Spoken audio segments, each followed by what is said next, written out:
बहुत ही ज्यादा मजेदार, बहुत ही ज्यादा इंटरेस्टिंग इन्वेस्टिंग एक्टिविटी।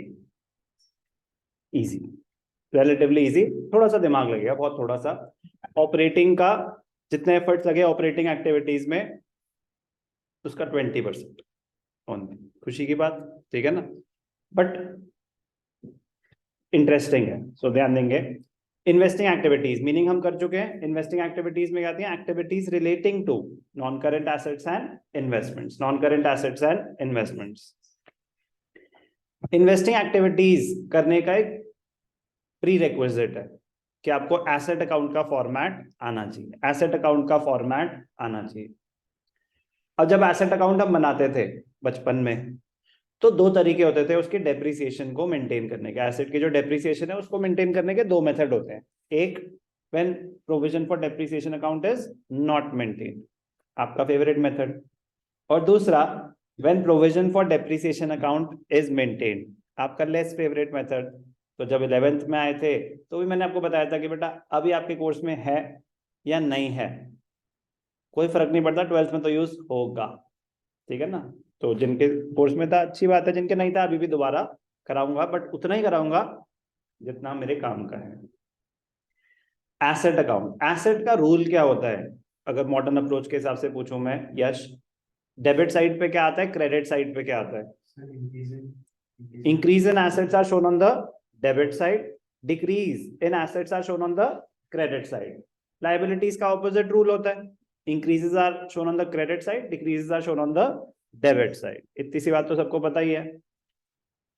तो पहला एसेट अकाउंट कौन सा? Normal asset account, when provision for depreciation account is not maintained. या तो आप इधर हो जाओ या आप इधर हो जाओ, सीट्स टॉलर है, आपके लिए बेटर भी होगा। जल्दी, asset account when provision for depreciation account is not maintained. तो normal asset account, assets have a debit balance. तो पहला आइटम ही क्या आएगा? पहला आइटम ही क्या आएगा डेबिट साइड पे? To, balance b d. क्या है ये? Opening balance of the asset. Last में क्या आएगा? By balance. क्या है ये? Closing balance of the asset. अब जब एसेट अगर उस साल डेप्रिशिएट होगा, जरूरी नहीं है हर एसेट डेप्रिशिएट हो, investment is not a depreciable asset, investment का भी फॉर्मेट सेम होगा। बट मैं कह रहा हूं ना कि अकाउंट्स की जो ट्रांजैक्शंस है वो तो जो उससे रिलेटेड होंगी वही आएंगी।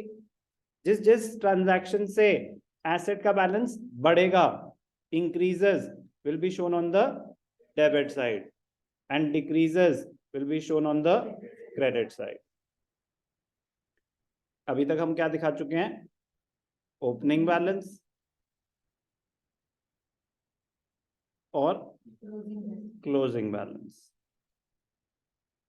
अब अगर एसेट डेप्रिशिएट हो रहा है या अमोर्टाइज हो रहा है तो एसेट की वैल्यू बढ़ेगी या कम होगी? कमेगी। बढ़ेगी या कम होगी? कम होगी। जर्नल एंट्री क्या होती है डेप्रिसिएशन की?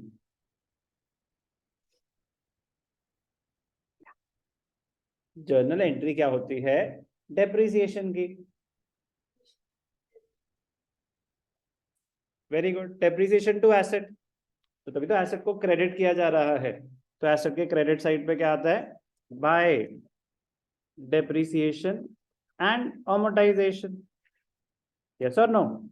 By depreciation and amortization. Asset की वैल्यू गिरी, क्रेडिट साइड पे आ गया। क्या है ये डेप्रिसिएशन क्या होती है? आप बोलेंगे करंट ईयर डेप्रिसिएशन या एसेट की आज तक की टोटल डेप्रिसिएशन?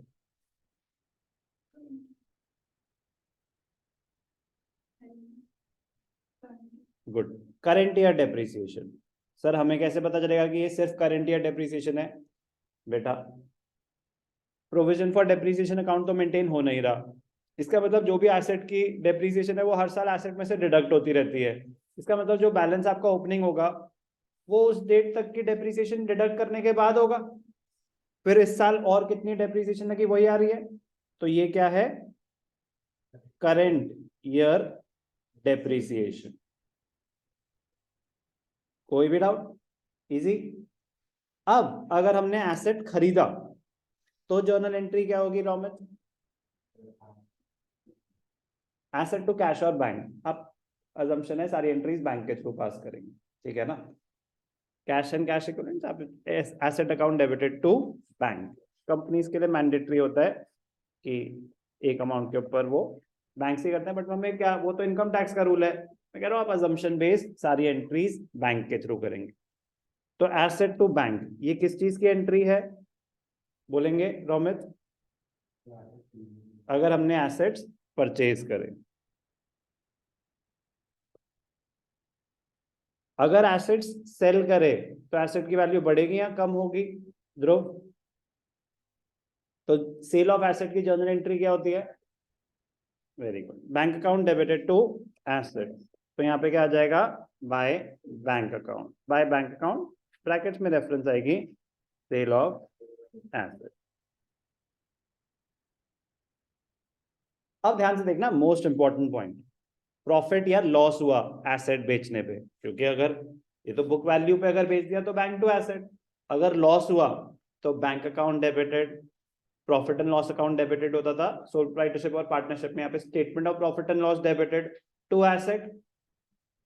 अगर लॉस हुआ तो अगर लॉस हुआ तो एसेट के क्रेडिट साइड पे आता है, क्या आता है? By statement of profit and loss. ये इंपॉर्टेंट पॉइंट है, loss on sale of asset. और अगर प्रॉफिट हुआ तो वो एसेट अकाउंट के डेबिट साइड पे आएगा टू स्टेटमेंट ऑफ प्रॉफिट और लॉस। क्या है ये? Profit on sale of asset. कोई भी डाउट? कोई भी डाउट? इसके अलावा एसेट अकाउंट में कोई ट्रांजैक्शन नहीं हो सकती। इसके अलावा या तो आप एसेट खरीदोगे या बेचोगे या वो डेप्रिशिएट होगा। सर आग भी तो लग सकती है। हाँ बेटा, होने को तो बहुत सारी और चीजें भी हो सकती है, बट जनरली वो कैश फ्लो स्टेटमेंट में इतनी डिटेल में जाएंगे नहीं, ठीक है ना। यस और नो? क्योंकि वो कैश फ्लो स्टेटमेंट चेक करना है, वो जर्नल नहीं करा रहे। 11th के जर्नल में तो अनलिमिटेड ट्रांजैक्शन हो सकती है ना, ये कैश फ्लो स्टेटमेंट का एक आइटम होगा तो उसको कितनी डिटेल में ले जाएंगे। बाकी क्वेश्चन क्रिएट करने को कुछ भी करा जा सकता है, कंसेप्चुअल अंडरस्टैंडिंग के लिए इतना काफी है। एसेट टू बैंक क्या है ये? Asset purchase. तो जब हम एसेट परचेज करते हैं, ऑपरेटिंग, इन्वेस्टिंग या फाइनेंसिंग? गुड। तो एसेट परचेज करना क्या होता है? Cash from investing activity. Inflow या आउटफ्लो? आपने एसेट परचेज करा है तो पैसे जाएंगे, सर एसेट तो आएगा। बेटा कैश फ्लो स्टेटमेंट है, पैसे तो दोगे ना आप, तो इन्वेस्टिंग एक्टिविटीज आउटफ्लो। जब आपने एसेट सेल करा तो क्या होगा? Operating, investing, financing? Investing activity. अब आपने एसेट बेचा तो इनफ्लो या आउटफ्लो? इनफ्लो या आउटफ्लो? पैसे आएंगे बेटा, तो करेक्ट आंसर इनफ्लो। क्लियर? तो कौन सा आएगा यहाँ पे? Sale value. तो सेल, बैंक में अमाउंट ही क्या आता है जब एसेट बेचा, जो उसकी सेल वैल्यू है। करंट ईयर डेप्रिसिएशन कहाँ जाती है?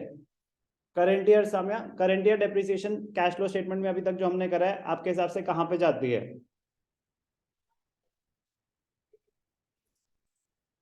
कहां पे जाती है? Very good, this should be the answer. Operating activities में एड बैक होती है under non cash non operating expenses.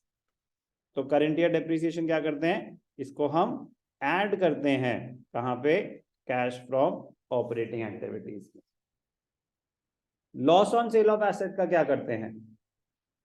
Loss on sale of asset नाम तो सुना ही होगा, क्या करते हैं?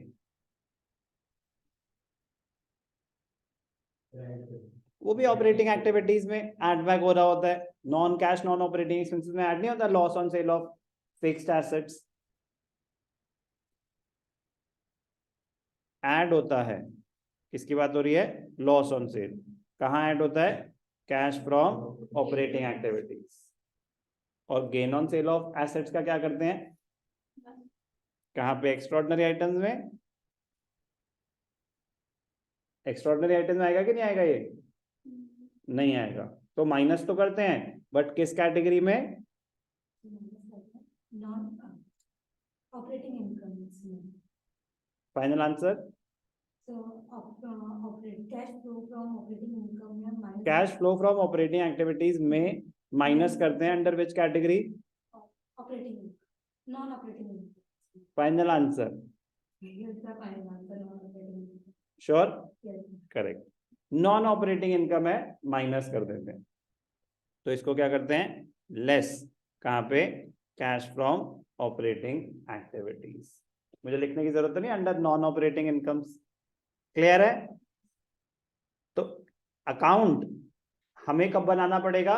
अगर कोई एडजस्टमेंट हो क्वेश्चन में। कभी तो होता है, कभी कभी ऐसा होगा कि बस एसेट का ओपनिंग बैलेंस, क्लोजिंग बैलेंस है और नीचे कोई इंफॉर्मेशन नहीं है, तो कुछ नहीं हुआ। 5 लाख से 6 लाख हो गया, एसेट तो सिर्फ खरीदा होगा। 6 लाख से 5 लाख हो गया तो सिर्फ डेप्रिसिएशन हुई होगी। अगर कोई इन्फॉर्मेशन नहीं है, नीचे कोई एडजस्टमेंट नहीं है, तो अकाउंट बनाना जरूरी नहीं होता। तो अकाउंट कब बनता है?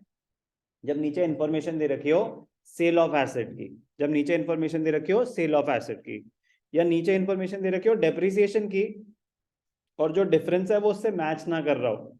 मतलब आपको बैलेंस शीट दे रखी है, मशीनरी 10 लाख से 8 लाख हो गई, और नीचे एडजस्टमेंट्स में लिखा है डेप्रिसिएशन ऑन मशीनरी वाज 50,000। तो अगर वो नीचे नहीं लिखता तो मैं पूरी 2 लाख डेप्रिसिएशन ले लेता, लेकिन उसने बोला कि नहीं नहीं, डेप्रिसिएशन सिर्फ 50,000 है, बाकी आप कैलकुलेट करो क्या है। तो ऑब्वियसली गिरने का रीजन क्या होगा? यहाँ तो डेप्रिसिएशन, यहाँ से बढ़ने का रीजन क्या होगा? परचेजेस। सर अप्रिसिएशन भी तो हो सकता है, अगर कुछ मेंशन नहीं है तो हम उसको परचेजेस ही मानते हैं। ओके, कोई डाउट? ध्यान क्या रखना है? Loss on sale of an asset will be shown on the credit side of the asset account, and profit on sale of an asset will be shown on the debit side of asset account. Very very important, but very very interesting also. Investing activities बहुत interesting है, मजा आएगा, but अगर समझ आए तो अभी तक सब कुछ अंडर कंट्रोल? ठीक है। ये फॉर्मेट कहाँ यूज होगा? सारे एसेट्स पे, लैंड, बिल्डिंग, प्लांट, मशीनरी, सारे एसेट्स पे यूज होगा। Land is not a depreciable asset, but format same रहेगा, चाहे टैंजिबल एसेट्स हो चाहे इंटैंजिबल एसेट्स हो, पेटेंट्स, ट्रेडमार्क्स, गुडविल, चाहे इन्वेस्टमेंट्स हो, तो सारे नॉन करेंट एसेट्स पे ये फॉर्मेट अप्लाई होगा। कोई भी डाउट? लॉस अब यहां तो हम दिखा रहे हैं ना कि लॉस किस साइड आएगा, मतलब आपके पास अमाउंट है, आप कैलकुलेट कर चुके हो, ये तो इसमें दिखाया कि दिखाना किस साइड है। लॉस होगा कब? लॉस तब होगा अगर आपने बुक वैल्यू से कम में बेच दिया। आपकी बुक वैल्यू आ रही थी 50,000, आपने बेच दिया 45,000 का। तो if the sale value is less than the book value, there will be a loss.